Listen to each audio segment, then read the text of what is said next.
What is interesting, I think, is that I decided to record this first book at the pitch that Bach would have been used to. And that's a really low pitch. When he was in Köthen, the pitch was about one tone below modern standard pitch and a semitone below the pitch that we hear most Baroque music played at today. Of course, in the Baroque times, there were lots of pitches and people were not so obsessed with actual pitches as now, I think. We know that Bach had his own tuning, and this tuning worked for every key. We also know a lot about the theoretical tunings of the time. Werckmeister, Neidhardt, Kirnberger. And it's certain that at this time there were great explorations to make it possible to play in every key, because there was such a rapid advance in music. What we don't know is exactly how Bach tuned. And we don't know if he tuned in an equal temperament or something that worked well for all the keys, which is not quite equal. That's not the same thing. And one musical aspect is that on the harpsichord and on the organ, equal temperament is not the most pleasing for the sound of the instrument.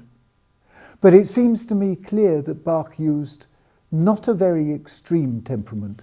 I don't believe that he was looking especially for key colours of quite an extreme kind. And the reason I don't believe this is that he transposed several of the pieces. He transposed from C major to C sharp major, an existing piece from C major to C sharp major in the first book, the Prelude and Fugue. And likewise, he transposed from D minor into D sharp minor.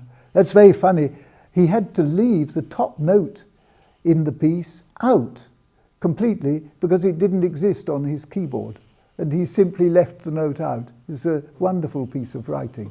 But that seems to show to me that his main obsession was with exploiting every key from a compositional point of view, rather than the obsession of the tuning system used. I think he had his tuning system, and to him that was quite simple. And a slightly unequal temperament, which allows a bit of change of colour in the keys and makes the instrument sound good.